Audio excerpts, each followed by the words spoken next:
Monsieur. Amadou Diallo, je suis en département de Safo. Et comment vous avez appris le décès du colonel Marouane Diallo?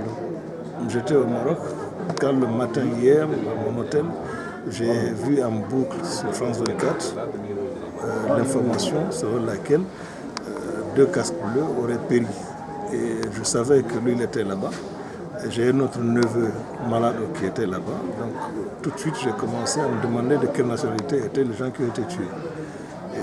J'ai essayé d'appeler un de nos confrères de l'AFP qui est à Bamako, qui m'a dit que c'était des gens de la nationalité guinéenne. Donc mon inquiétude a grandi.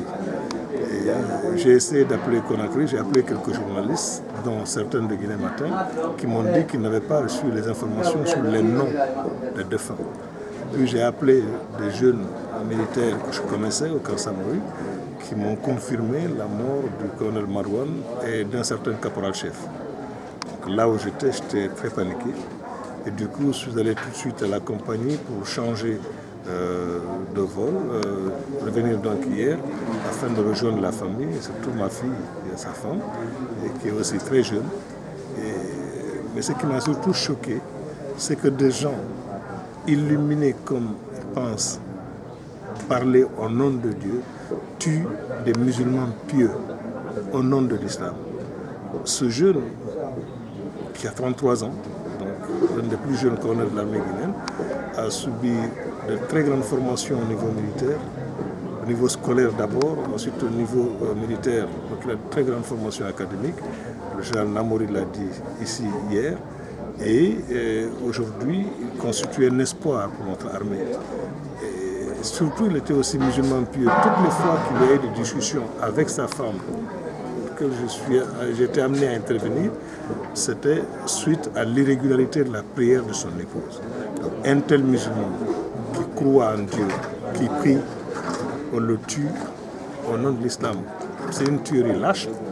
Des gens qui envoient des roquettes, pas même prendre une arme, aller face à un militaire, un bon soldat, on envoie des roquettes pendant qu'il dormait, c'est vraiment lâche. Et c'est dommage qu'on l'ait perdu. Dieu a voulu qu'il en soit ainsi, qu'il l'accueille dans son paradis éternel. Maintenant, quelles sont les dispositions que vous comptez prendre pour le rapatriement de son corps? Vous savez, en pareille circonstance, Marouane était un soldat, il était sous le drapeau. Et il a été envoyé par l'État, avec les couleurs nationales guinéennes, au nom de la paix. Et il était dans le système des Nations Unies.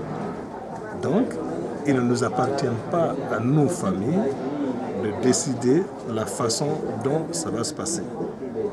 Il appartient à l'État, c'est un soldat de la République, il appartiendra donc à l'État et aux Nations Unies, je crois, de prendre des dispositions pour le rapatriement de son corps. En pareille circonstance, ce que je sais, c'est que quand il y a des trucs comme ça, il y a la levée du corps et les honneurs rendus par les forces des Nations Unies, à partir desquelles il était, et qu'ils rendent à l'État qui l'a envoyé.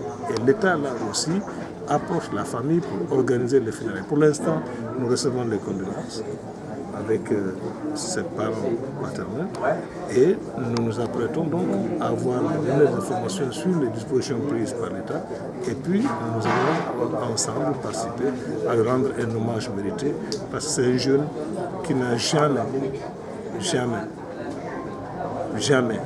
j'insiste sur le jamais, fait pleurer sa mère. Elle a toujours respecté tout ce que sa mère lui a demandé de faire. Elle l'a toujours fait. Et aujourd'hui, c'est une perte pour sa mère, une perte pour sa femme, une perte pour ses enfants, Assietou et Kali, qui sont des très petits enfants. Guinématin.com vous présente ses condoléances. Merci.